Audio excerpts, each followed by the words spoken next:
सर्वेभ्यो नमो नमः। आप सभी का हार्दिक अभिनंदन है पाणिनीय शिक्षा की इस कक्षा में। तो देखिए, आज हम पाणिनीय शिक्षा पढ़ने जा रहे हैं। और पाणिनीय शिक्षा, तो पाणिनीय शिक्षा शिक्षा ग्रंथ है। और पाणिनीय शिक्षा किसकी रचना है, ये यदि विचार करें तो कोई कुछ कहते हैं कि ये पाणिनि की रचना है, लेकिन ऐसा नहीं है। क्योंकि पाणिनि की रचना होती तो हम जो जो आगे बढ़ेंगे तो पढ़ेंगे इसको कि इसमें आएगा तस्मै पाणिनये नमः, उस पाणिनि को नमस्कार है। यदि पाणिनि की ये शिक्षा होती तो फिर ऐसा नहीं होता। पाणिनि खुद को ही नमस्कार करने के लिए ऐसा नहीं लिखता, खुद ऐसा नहीं लिखता पाणिनि। और दूसरी बात, यहाँ पर जो पहला ही श्लोक है, अथ शिक्षाम प्रवक्ष्यामि पाणिनीयम मतम यथा, इसमें कहा जा रहा है कि पाणिनीय शिक्षा को कह रहा हूं जैसा कि पाणिनि का मत है। शिक्षा को कह रहा हूं जैसा कि पाणिनि का मत है। तो पाणिनि का मत है ऐसा कहा जा रहा है, तो इससे सिद्ध होता है कि यह पाणिनि की शिक्षा तो नहीं है। हाँ, ये निश्चित है, ये कंफर्म है कि ये पाणिनि के अनुसार, पाणिनि के विचार हैं, ये पाणिनि के अनुसार कहा जा रहा है, पाणिनि के मत के अनुसार ये बातें कही जा रही है। इस संदर्भ में एक आध बात और भी देख लेने योग्य है कि हम जो ये पाणिनीय शिक्षा पढ़ने जा रहे हैं ये श्लोकात्मक है। और पाणिनि की जितनी भी कृतियां हैं, रचनाएं हैं, वो सारी की सारी सूत्रात्मक प्राप्त होती है। ठीक है, तो चलिए हम पढ़ रहे हैं पाणिनीय शिक्षा। ऋग्वेद की, ऋग्वेदीय है ये पाणिनीय शिक्षा, ऋग्वेद से संबंधित है पाणिनीय शिक्षा। और कुछ मानना है कुछ विद्वानों का कि ये रचना है आचार्य पिंगल की, जो छंदः सूत्र के रचनाकार हैं आचार्य पिंगल, उनकी रचना ये मानी जाती है। तो ये कहीं ना कहीं कुछ हद तक ठीक जान पड़ता है कि ये पाणिनि की रचना हो। तो चलिए हम इसको पढ़ रहे हैं। और हम इसी तरह से पाणिनीय शिक्षा में कुल 60 श्लोक है, 60 के 60 श्लोकों को हम एक एक अक्षरशः पढ़ेंगे, 60 के 60 श्लोकों को। तो देखिए, आज शुरू कर रहे हैं पढ़ना। अथ शिक्षाम प्रवक्ष्यामि। अथ, अथ जो शब्द है यहाँ पर दो अर्थों में प्रयोग हुआ है, आनंतरीय और शुभ। आनंतरीय वाचक है और शुभ वाचक है यहाँ पर वर्णित। तो हाँ, ये देखिए, अथ अनंतरम मंगलवाचकश्च। अथ जो शब्द है ये आनंतरीय का वाचक है और मंगल का, शुभ का वाचक है। ठीक है, तो शिक्षाम प्रवक्ष्यामि, शिक्षाम अर्थात शिक्षा वेदांग को, प्रवक्ष्यामि कहूंगा, अथ शिक्षाम प्रवक्ष्यामि, अब शिक्षा रूपी वेदांग को प्रवक्ष्यामि कहूंगा, यथा पाणिनीयम मतम, कथम कथयिष्यामि, कथम प्रवक्ष्यामि, कैसे कहूंगा, जैसा कि पाणिनि का मत है, जैसा कि आचार्य पाणिनि का मत है। आचार्य पाणिनि के मत के अनुसार अहम शिक्षाम प्रवक्ष्यामि, मैं शिक्षा को कहूंगा। अहम का अध्याहार यहाँ पर कर लिया जाएगा हमारे से, क्योंकि उत्तम पुरुष है प्रवक्ष्यामि। और कैसे, यथोक्तम शास्त्रानुपूर्व्यम तद विद्यात् यथोक्तम लोक वेदयो, तत् वह जो विद्या है, लोक वेदयो यथा उक्तम, लौकिक शास्त्रों में, लौकिक विद्वानों के द्वारा और वैदिक वाङ्मय में, वेद में, यथोक्तम जैसे कहा गया है। पाणिनि का जो मत है, पाणिनि के जो मत है या फिर पाणिनीय जो शिक्षा है, वो जैसा कि लौकिक शास्त्रों में और वैदिक वाङ्मय में जैसा कहा गया है, वैदिक शास्त्रानुपूर्व्यम, उन शास्त्रों के अनुसार ही, लौकिक और वैदिक शास्त्रों में जैसा कहा गया है उनके अनुसार ही विद्यात जानना चाहिए, अर्थात उसी तरह से उसको भी समझना चाहिए। अर्थात मैं पाणिनि के मत के अनुसार शिक्षा वेदांग को कहूंगा तो उस वेदांग को, उस वेदांग के मत को, पाणिनि के मत को, पाणिनि के विचारों को लौकिक और वैदिक वांग्मय में जैसा शास्त्र के अनुसार कहा गया है वैसा ही इसको समझना चाहिए, अर्थात उसी तरह से इसको जानना चाहिए। इसमें अनुष्टुप छंद है, अनुष्टुप छंद का लक्षण भी लिखा हुआ है। श्लोके षष्ठम गुरुर्जेयम सर्वत्र लघु पंचमम द्विचतुष्पादयोर्ह्रस्वम सप्तमम दीर्घमन्ययो द्वितुर्यपादयोर्ह्रस्वम द्विचतुष्पादयोर्ह्रस्वम सप्तमम दीर्घमन्ययो। देखिए आगे बढ़ रहे हैं हम। प्रसिद्धम अपि शब्दार्थम अविज्ञातम बुद्धिभिः पुनर्व्यक्तीकरिष्यामि वाचः उच्चारणे विधि। प्रसिद्धम अपि शब्दार्थम, शब्दम अर्थम च शब्दार्थम, शब्द और अर्थ। प्रसिद्धम दोनों प्रसिद्ध है, शब्द भी प्रसिद्ध है और अर्थ भी प्रसिद्ध है। संसार में प्रसिद्ध ही है शब्द और अर्थ, तो किसी के परिचय के मोहताज तो है नहीं, प्रसिद्ध है। तो प्रसिद्ध होते हुए भी, यद्यपि प्रसिद्ध है उसके बावजूद भी, शब्दार्थम प्रसिद्धम अपि, शब्द और अर्थ के प्रसिद्ध होते हुए होने पर भी कैसे है ये? अबुद्धि भी अविज्ञातम, जो अबुद्धि बिना बुद्धि के हैं, बिना बुद्धि से तात्पर्य यहाँ पर अल्प बुद्धि वाले है ना, स्वल्प जिनकी बुद्धि है, जिनकी कमतर बुद्धि है, अल्प बुद्धि हम कह सकते हैं ना, अल्प बुद्धि शब्द का यहाँ प्रयोग किया जा सकता है। अल्प बुद्धि भी अविज्ञातम, जो अल्प बुद्धि वाले हैं उनके द्वारा इसको नहीं जाना गया है, अर्थात वो इसको नहीं जानते। तो शब्दार्थम प्रसिद्धम अपि अबुद्धि भी अविज्ञातम, शब्द और अर्थ प्रसिद्ध होते हुए भी, यद्यपि शब्द और अर्थ प्रसिद्ध हैं फिर भी अबुद्धि भी अविज्ञातम, जो अल्पमति वाले हैं, अल्प बुद्धि वाले हैं, अबुद्धि भी अल्पमति भी अविज्ञातम अविदितम, उनकी जानकारी में नहीं है, वो नहीं जानते। इसलिए पुनः दोबारा वाचः उच्चारणे विधिम, वाचः उच्चारणे, वाणी के अच्छी तरह से उच्चारण में जो विधि है, वाणी को उच्चारित करने के लिए जो विधि है, उस विधि को, जो नियम है उस नियम को व्यक्तीकरिष्यामि, उसको मैं स्पष्ट कर रहा हूं, स्फुटम वक्ष्यामि, उसको स्पष्ट रूप से कहूंगा। उस जो वाणी के जो वर्ण है, वर्णों का जो उच्चारण है, उस उच्चारण के जो नियम है, उन नियमों को मैं स्पष्टतया कहूंगा। तो इसमें ज्यादातर ही अनुष्टुप वृत्त है, अनुष्टुप छंद है। अब देखिए इसमें कह रहा है कि वर्णों का जो उच्चारण का नियम है उस नियम को मैं पुनः कहूंगा। अब वर्णों के उच्चारण को, उच्चारण के नियम को कहेगा तो पहले कह रहा है कि वर्ण कितने हैं, तो वो वर्ण कितने हैं, मन में, हृदय में शंका उत्पन्न होती है कि वो वर्ण कितने हैं।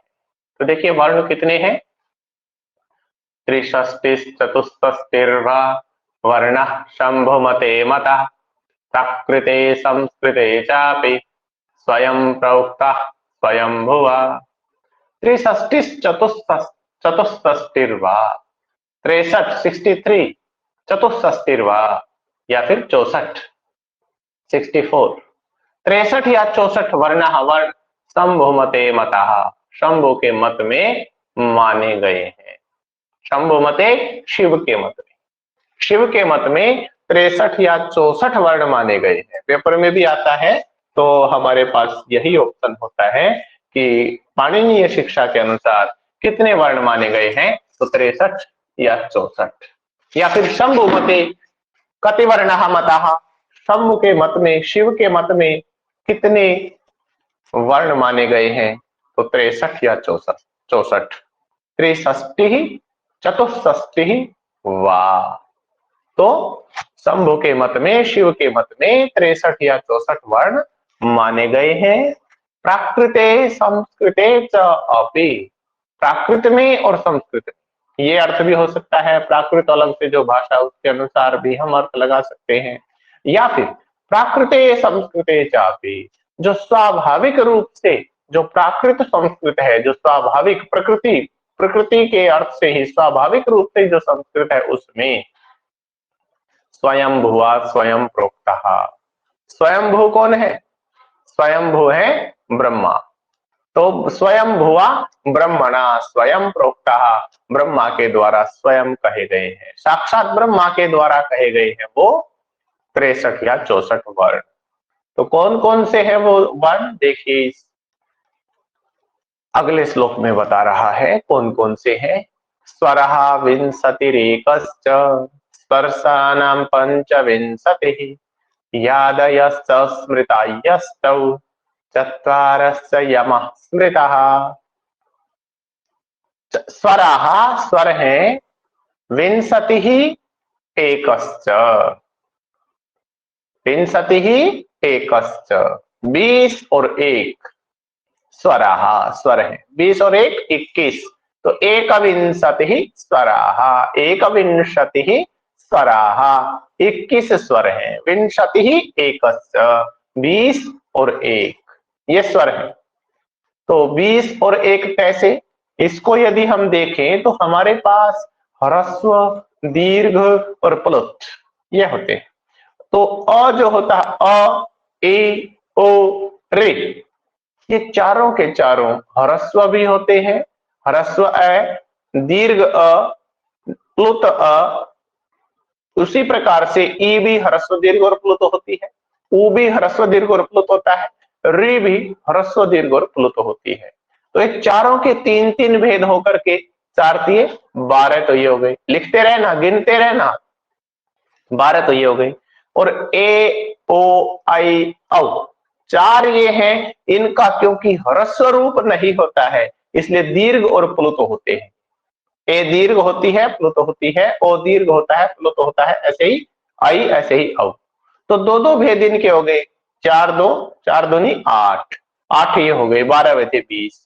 और जो लरी है, लरी का देखिए वैसे भी हम दीर्घ रूप पाणिनीय शिक्षा में भी प्राप्त नहीं करते, पाणिनीय व्याकरण में भी प्राप्त नहीं करते। लृकारस्य दीर्घाभावात, लृकार के दीर्घ के अभाव होने से, ठीक है।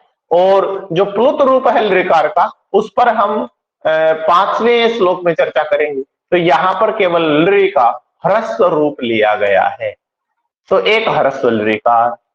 तो 12, 8, 20 और 1 21, 21 तो हो गई ये स्वर। क्लियर है? आगे देखो, स्पर्शानाम पंचविंशतिः, पंचविंशति स्पर्शानाम, जो स्पर्श वर्ण है, स्पर्शा के स्पर्शा कादयो भावसाना स्पर्शा, कैसे मैं तक स्पर्श, कुचु टुतुपु, है ना, हमने पढ़ा है पाणिनीय व्याकरण में। तो पंचविंशति ही स्पर्श जो व्यंजन है, स्पर्श जो वर्ण है वो 25, कवर्ग, चवर्ग, टवर्ग, तवर्ग, पवर्ग, 5 कवर्ग के, 5 चवर्ग के, 5 टवर्ग के, 5 टवर्ग के, 5 पवर्ग के, ठीक है। तो 25 ये हो गए और 21 ये हो गए हमारे 46। उसके बाद हम आते हैं यादयश्च स्मृतयस्तौ, 8 जो है यादि हैं। यादि कौन कौन से हैं? य, व, र, ल, श, स, ह। यादयश्च ही अष्टौ स्मृतः, यादि जो है वो 8 हैं। कौन कौन से हैं? य, व, र, ल, श, स, ह, 8 हैं। और तो 21, 25, 46 और 8 54, 54 वर्ण हो गए। चत्वारश्च यमः स्मृतः, 4 यम होते हैं। हमने वेदांग में भी चर्चा की होगी इनकी और यहां पर भी कर रहे हैं। यम कौन से होते हैं? मान लो कोई भी किसी भी वर्ग का प्रथम, द्वितीय, तृतीय, चतुर्थ इन व्यंजनों में से कोई है और उसके आगे 5 वर्गों में से किसी भी वर्ग का पंचम वर्ण आ जाए तो वो यम बन जाता है। जैसे क के आगे किसी भी 5 वर्गों में से किसी भी वर्ग का पंचम आ जाए तो क के ऊपर बिंदी लग जाएगी, वो यम हो जाएगा। तो यमों के भी हम 4 विभाग कर सकते हैं। अघोष अल्प प्राण, अघोष महाप्राण, घोष अल्प प्राण, घोष महाप्राण। तो यदि अघोष अल्प प्राण को देखें तो क च ट थ प, अघोष महाप्राण को देखें ख छ ठ थ फ, और घोष अल्प प्राण को देखें तो ग ज ड द ब, और घोष महाप्राण को देखें तो घ झ ढ ध भ ये आएंगे। अनुस्वार ऊपर रहेगा, बिंदी चंद्र बिंदु या जो है वो रहेगा। ठीक है, तो इस तरह से 4 जो है यम माने गए हैं। तो हमारे पास संख्या हो गई थी 21 प्लस 25, 46 और 8 54 और 4 58। आगे है अनुस्वार विसर्गश्च। अनुस्वार जो ऊपर बिंदी होती है उसको अनुस्वार, जैसे ये यहाँ पर स्पर्शानाम ना के ऊपर जो बिंदी अनुस्वार है, एक अनुस्वार। विसर्गश्च और विसर्ग जो ये जो 2 बिंदियां, जैसे रह के बाद में जो विसर्ग है इनको विसर्ग कहते हैं, जो 2 बिंदियां, तो एक विसर्ग हो गया। तो 58 एक 59 और विसर्ग 60 हो गया। क से पहले जो विसर्ग आए वो उसका भी उसको जीवामूल्य कहते हैं, और पै से पहले आए उसको उपदमानीय कहते हैं। तो एक जीवामूल्य एक उपदमानीय, 2 ये हो गए, तो 60 और 2 62। क पौ चापी पराश्रित, अनुस्वार विसर्ग जीवामूल्य और उपदमानीय ये चारों के 4 पराश्रित होते हैं, दूसरे पर आश्रित होते हैं। तो इनको सॉरी अनुस्वार और विसर्ग, उसके बाद क पौ चापी पराश्रित, जो जिह्वामूल्य और उपदमानीय है ये दोनों के दोनों पराश्रित होते हैं। पराश्रित क पौ, जो जिह्वामूल्य और उपदमानीय है इनको पराश्रित कहा है। तो 2 ये हो गए, हमारे हो गए वर्ण 62।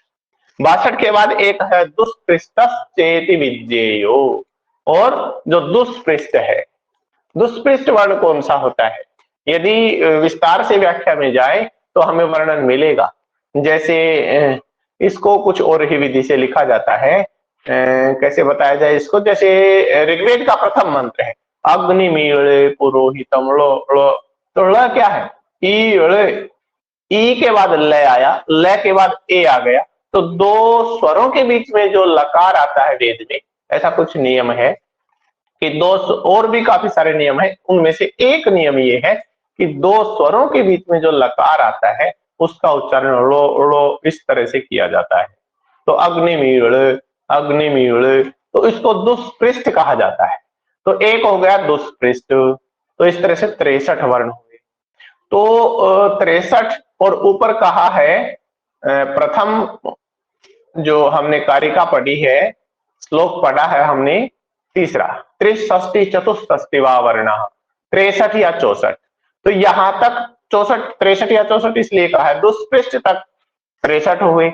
लृकार प्लुत एवच, और लृकार को जो प्लुत मानता है तो फिर 64 वर्ण हो जाएंगे। यदि लृकार को कोई प्लुत नहीं मानता है तो फिर 63 ही वर्ण रहेंगे। तो दोबारा देख लें, 21 स्वर, 25 स्पर्श, 8 यादि, 4 यम, एक अनुस्वार, एक विसर्ग, एक जिह्वामूल्य, एक उपदमानीय, एक दुष्पृष्ठ, ये हो गए 63। और लृकार को यदि प्लुत माने तो हो गया 64वां। इस तरह से ये 63 या 64 वर्ण होते हैं। इसके बाद हम देख रहे हैं, तो ये वर्ण जो होते हैं, वर्ण तो होते हैं इतने, हमने इससे पहले की कारिका में पढ़ा है कि 63 या 64 वर्ण होते हैं संस्कृत में। और प्रसिद्ध भी शब्द का जो अर्थ है, जो ज्ञात अल्प बुद्धि वालों के लिए यहाँ पर दोबारा जिसको कहा जा रहा है, तो ये वर्ण तो है, लेकिन वर्ण की उत्पत्ति कैसे होती है? वर्ण की उत्पत्ति कैसे होती है? देखिए, थोड़ा सा मैं आपको ध्यान दिलवा दूं कि जैसे हारमोनियम बजाया जाता है ना, हारमोनियम में हवा भरी जाती है ना, और वो हवा हम अलग अलग सा रे गा मा पा धा नी सा रे गा मा पा धा नी सा, है ना, ये जो स्वर है ये हम अलग अलग बटन को दबाते हैं।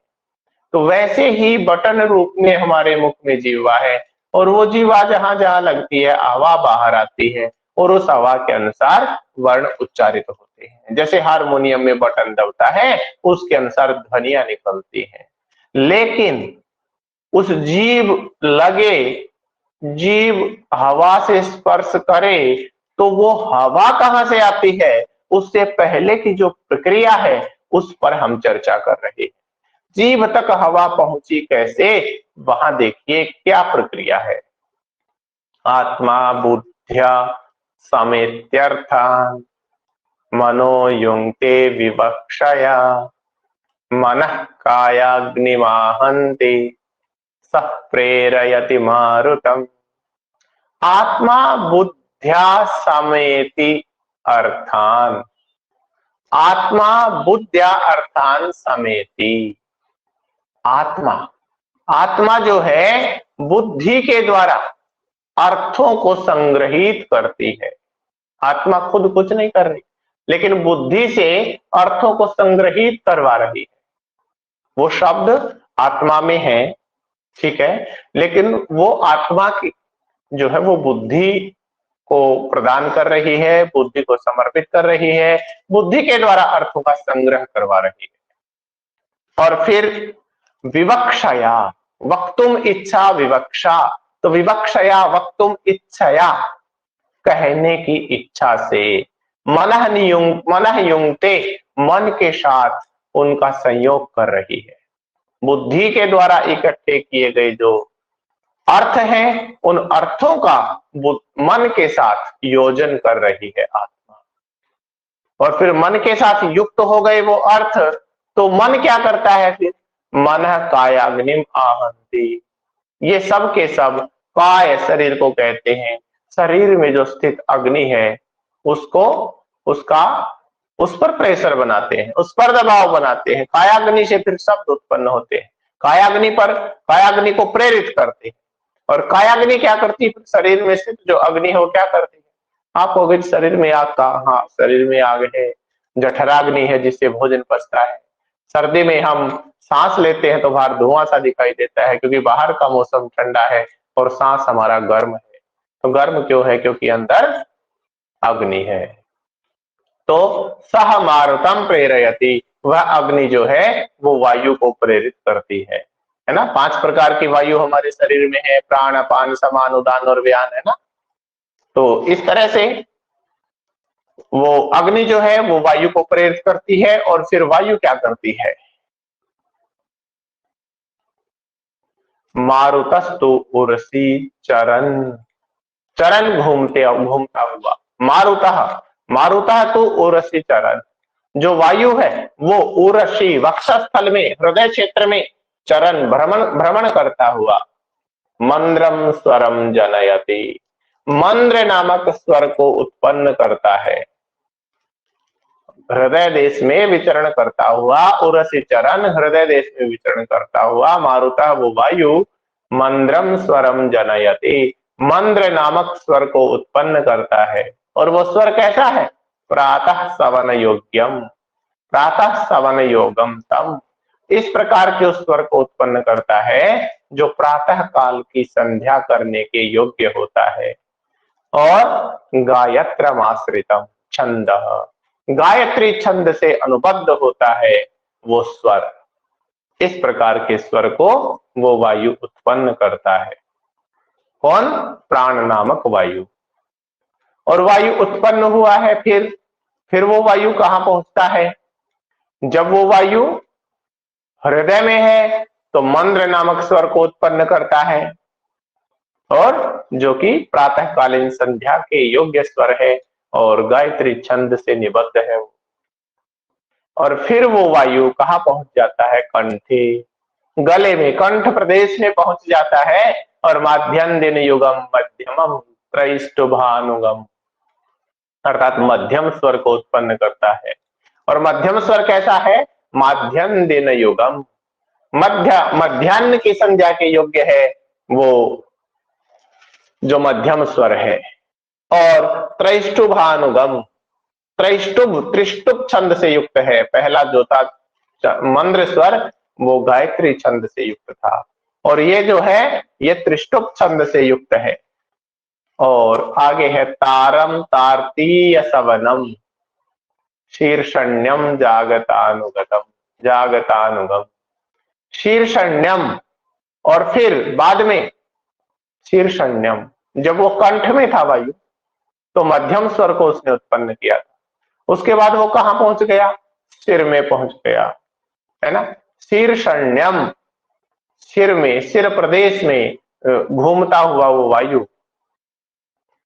जागतानुगतम तारतीय सवनम तारम, तार नामक स्वर को, तार नामक स्वर को पैदा करता है, जनयति पैदा करता है, तारतीय सवनम अर्थात तृतीय, तृतीय सवन के योग्य अर्थात सायंकालीन संध्या के योग्य वो स्वर है। कौन सा, शीर्षण्यम। कौन सा, तार, तार स्वर है। कौन सा है, तार स्वर। कौन सा वायु पैदा करता है, शीर्षण्यम। सिर, सिर प्रदेश में, सिरफ प्रदेश में घूमता हुआ जो प्राण वायु है वो तार नामक स्वर को उत्पन्न करता है, और वो तारतीय सवनम अर्थात तृतीय सवन, तृतीय संध्या अर्थात संध्या, सायंकालीन संध्या के योग्य होता है, और जागतानुगम जगती छंद में निबद्ध होता है, तार नामक स्वर। उसके बाद क्या होता है, सोदीर्णो मूर्धन्य विहतो वक्त्रमापाद्य मारुतः वर्णान जनयते तेषाम विभाग पंचधा स्मृतः। देखिए कहां से चला था वो वायु, हृदय प्रदेश से चला, कंठ में पहुंचा, कंठ से सिर प्रदेश में पहुंचा, और अब सह उदीर्ण, वह सह, सह वायु, सह तथा कथित प्रसिद्ध सह वायु, सह मरुतः वह वायु, सह मारुतः वह वायु, उदीर्ण अर्थात ऊर्ध्वंगतः ऊपर को गया हुआ, सिर प्रदेश में गया हुआ, मूर्धन्य विहतः, मूर्धन्य विहतः मूर्धा के द्वारा अभिहित किया हुआ, मूर्धा के द्वारा दबाया हुआ, मूर्धा के द्वारा प्रेशराइज्ड किया हुआ, मरु वक्त्रम आपाद्य, वक्त्रम अर्थात कंठ प्रदेश में, मुख में, मुख में आकर के, मुख के स्थान को प्राप्त करके, वर्णान जनयते वर्णों को पैदा करता है। वह प्राणवायु कहां से चला था, हृदय प्रदेश से चला था, हृदय प्रदेश के बाद वह कंठ प्रदेश में आया, कंठ प्रदेश से सिर, सिर के प्रदेश में पहुंचा, और सिर के प्रदेश से वह वापिस फिर वह प्राण नाम का वायु ऊपर को गया हुआ, वापिस जब मूर्धा प्रदेश में, मुख के क्षेत्र में आकर के, और फिर वो वह मुख प्रदेश में प्राप्त करके वह वायु वर्णान जनयते वर्णों को पैदा करता है। तेषाम पंचधा विभाग स्मृतः, और उन वर्णों का 5 तरह से, 5 प्रकार से, 5 विधियों से विभाजन किया है। पंचधा विभाग, तेषाम पंचधा विभाग स्मृतः, उन वर्णों का 5 प्रकार से विभाजन किया गया है। तो कौन कौन से हैं 5 प्रकार,